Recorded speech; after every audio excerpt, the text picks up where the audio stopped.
بندگی اللہ کی ہے، اطاعت اتباع رسول کا ہے، اللہ کا حکم اور رسول کا طریقہ، یہی دو چیزیں ہیں۔ اللہ کے رسول نے یہ فرمایا ہے، اس حدیث کا مفہوم یہ ہے کہ دو چیزیں میں تم میں چھوڑ کے جا رہا ہوں، اگر تم نے اس کو مضبوطی سے پکڑ لی تو تم کبھی گمراہ نہیں ہوگے۔ ہم تو گمراہ ہو چکے ہیں، ہم نے قرآن کو بھی چھوڑ دیا ہے، اور رسول کے طریقے کی جو بھی سنت ہے اس کی ہماری نظر میں کوئی اہمیت نہیں ہے۔ آج دیکھ لیں، ہم نے قرآن اور سنت اس کو ہم چھوڑ چکے ہیں، ہمارا رخ جو ہے ظاہر کی طرف ہے۔ دیکھیں، ہمارا یقین ظاہر پہ ہے۔ دو چیزیں ہیں، دیکھیں، دنیا اور آخرت۔ اللہ تعالیٰ نے قرآن میں فرمایا منکم من یرید الدنیا ومنکم من یرید الآخرہ، تم میں سے بعض لوگ دنیا کے طالب ہیں اور بعض آخرت کے طالب ہیں۔ اعوذ باللہ من الشیطان الرجیم، بسم اللہ الرحمن الرحیم۔ اللہم صلی علی سیدنا محمد معدن الجود والکرم وآلہ وسلم۔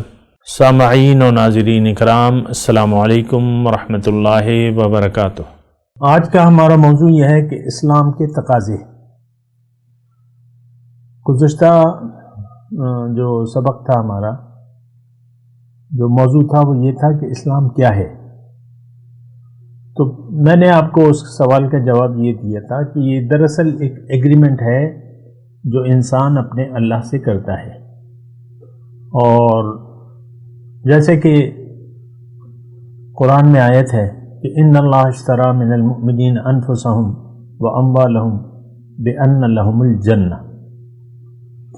اللہ تعالیٰ، اب یہ ایگریمنٹ کیا ہے، اس کی تفصیل قرآن میں کیا ہے؟ میں نے ایگریمنٹ کی بات کی ہے نا، عام مطلب ہم زبان میں نا، انگلش کا لفظ ہے لیکن ہم معاہدہ کہہ لیں، آپ ایگریمنٹ کہہ لیں۔ تو ایک دنیا میں آ کے انسان اگر کامیابی چاہتا ہے تو اس کو اللہ سے ایک معاہدہ کرنا ضروری ہے، اللہ سے ایگریمنٹ ضروری ہے، اور اس کی تفصیل اللہ تعالیٰ نے بتا دی ہے۔ اور جو آیت میں نے آپ کو پڑھ کے سنائی، اس کا ترجمہ یہی ہے کہ اللہ تعالیٰ فرماتا ہے کہ اے انسان، اگر تم کامیابی چاہتے ہو اور جنت میں جانا چاہتے ہو تو مجھ سے ایک ایگریمنٹ کرو، اپنا مال و جان میرے سپرد کر دو، مجھ پر بیچ دو، تو جنت تمہاری ہے۔ بس یہ ایک ایگریمنٹ ہے، مال اور جان۔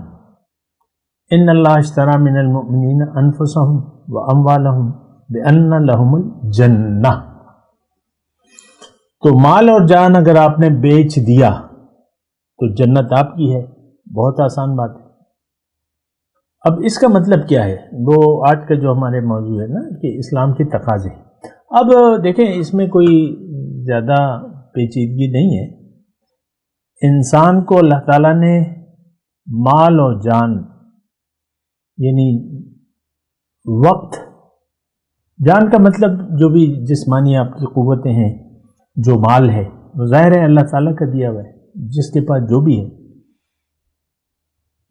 تو اللہ تعالیٰ فرما رہا ہے کہ یہ تمہیں میں نے اختیار تو دیا ہے کہ زندگی اپنی مرضی سے تم گزار سکتے ہو، لیکن کامیابی تمہیں اس صورت میں ملے گی کہ وہ اختیار تم استعمال نہ کرو، زندگی اپنی مرضی سے نہیں بلکہ میری مرضی سے گزارو، اور یہ ساری جو تمہارے پاس اختیارات ہیں مال کا اور جان کا، اس کو واپس مجھے دے دو، میں تمہیں بتاؤں گا۔ اما یأتینکم منی ھدی فمن تبع ھدایا فلا خوف علیہم ولا ھم یحزنون۔ میں تمہیں ہدایات دوں گا، تو جس نے ان ہدایات کے مطابق زندگی گزاری ان پر نہ کوئی خوف ہوگا نہ کوئی غم ہوگا۔ دیکھیں، تقاضے کی میں بات کر رہا ہوں۔ تقاضا ایک ہے، یعنی جو معاہدہ ہے وہ کیا ہے کہ اے اللہ، میں کامیابی چاہتا ہوں، ناکامی سے بچنا چاہتا ہوں۔ اللہ نے کہا کہ ٹھیک ہے، تم اگر کامیابی چاہتے ہو تو میرا دیا ہوا اختیار تم مجھے واپس لوٹا دو۔ ہم کہتے ہیں نا بیعت، اور یہ جو آیت میں نے آپ کے سامنے پڑھی، اس میں سودے کی بات ہو رہی ہے۔ میں خریدار، اللہ تعالیٰ نے اپنے آپ کو خریدار بنا لیا اور انسان بیچنے والا بن گیا، اللہ خریدنے والا بن گیا۔ تو یہ معاہدہ، ایگریمنٹ جیسے میں کہہ رہا ہوں، یہ ایگریمنٹ آپ نے کرنا ہے اللہ کے رسول سے یا رسول کے نائب سے۔ بس یہی دو شخصیتیں ہیں۔ اپنے آپ سے کوئی معاہدہ آپ نہیں کر سکتے، کیونکہ اللہ تک تو آپ کی رسائی نہیں ہے۔ تو اللہ کے بندے سے یہ معاہدہ ہوتا ہے۔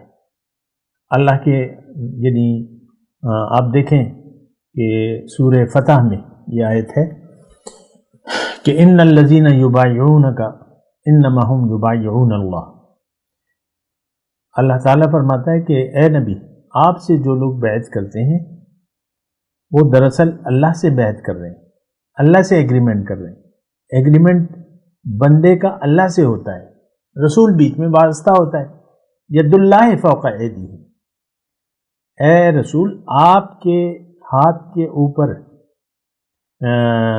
ان کے ہاتھ کے اوپر اللہ کا ہاتھ ہے۔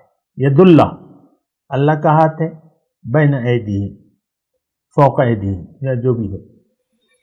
تو یہ ایک ایگریمنٹ ہے، ایک معاہدہ ہے جو کرنا پڑتا ہے۔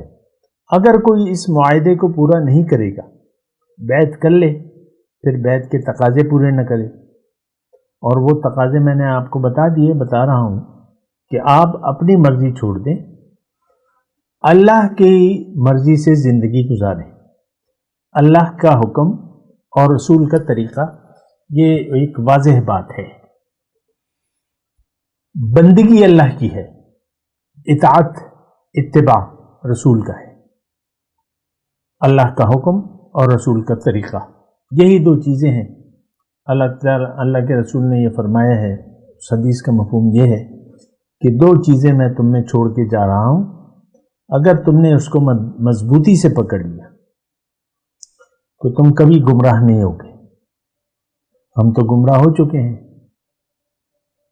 ہم نے قرآن کو بھی چھوڑ دیا ہے، اور رسول کے طریقے کی جو بھی سنت ہے اس کی ہماری نظر میں کوئی اہمیت نہیں ہے۔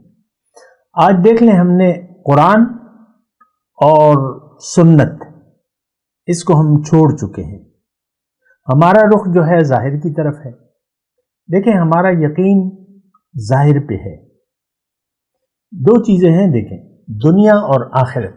اللہ تعالیٰ نے قرآن میں فرمایا منکم من یرید الدنیا ومنکم من یرید الآخرہ، تم میں سے بعض لوگ دنیا کے طالب ہیں اور بعض آخرت کے طالب ہیں۔ جو آخرت کا طالب ہے وہ پھر اللہ کی بندگی میں زندگی گزارے گا۔ یہ بات ذرا نوٹ کر لیں، اللہ تعالیٰ کی عطا سے میں آپ کو کہہ رہا ہوں کہ جو زندگی میں ناکامی نہیں چاہتا وہ زندگی پھر بندگی میں گزارے گا۔ لیکن اگر کوئی یعنی کسی کی نظر میں بندگی کی کوئی اہمیت نہیں ہے، یہ بات تھوڑا سا غور سے سنیں، بندگی کی اگر کسی کی نظر میں کوئی اہمیت نہیں ہے، اللہ کا حکم اور رسول کا طریقہ اگر کسی کے لیے اس کی اہمیت نہیں ہے، اس کا مطلب یہ ہے کہ اس کو دنیا کا پکا دھوکہ لگ چکا ہے۔ اس کا مطلب یہ ہے کہ اللہ سے اس نے کوئی معاہدہ نہیں کیا، اور اس کا مطلب یہ ہے کہ اگر اس نے معاہدہ کر بھی لیا ہے لیکن وہ اس کے تقاضے پورا کرنے کے لیے تیار نہیں ہے، اس کا یقین بدستور دنیا پر ہی ہے۔ بہت سے لوگ ایسے ہیں جو کہتے ہیں ہم نے تو بیعت کی ہوئی ہے لیکن بیعت کے تقاضے نہیں پورے کرتے۔ اس کا مطلب کیا ہے کہ ان کو بدستور دنیا کا دھوکہ ہے۔ دیکھیں، آج کل جو بیعت کا سسٹم ہے یہ ایک رواج بن کے رہ گیا ہے۔ ایک صاحب آتے ہیں مرشد سے کہتے ہیں میں بیعت کر لی، پھر مرشد اپنے راستے پر ہے اور مرید اپنے راستے پر، تو یہ ایک رسم بن گئی ہے اور اس کی کوئی حقیقت نہیں ہے آج کے زمانے میں۔ خدایا تیرے سادہ لوح بندے کدھر جائیں کہ سلطانی بھی عیاری ہے اور درویشی بھی عیاری ہے۔ تو بہرحال دیکھیں، اس میں صرف آپ کو یہ بات کہہ رہا ہوں، اسلام کے تقاضے یہ ہیں کہ آپ اپنے آپ کو اللہ کے حوالے کر دیں۔ تقاضا یہ ہے کہ آپ زندگی کا مدعا اللہ کو بنا لیں۔ اپنا رخ، تقاضا یہ ہے کہ آپ اپنا رخ اللہ کی طرف کر لیں۔ انی وجہت وجہی للذی فطر السماوات والارض حنیفا وما انا من المشرکین، میں نے اپنا رخ پھیر لیا ہے اس ذات کی طرف جس نے زمین اور آسمان پیدا کیے ہیں، میں یکسو ہوں، میں مشرک نہیں ہوں۔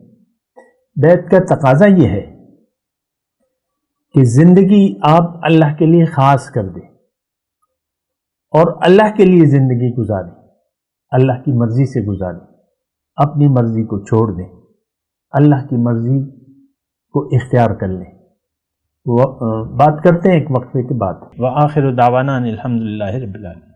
مولاي صل وسلم دائما ابدا على حبيبك خير الخلق كلهم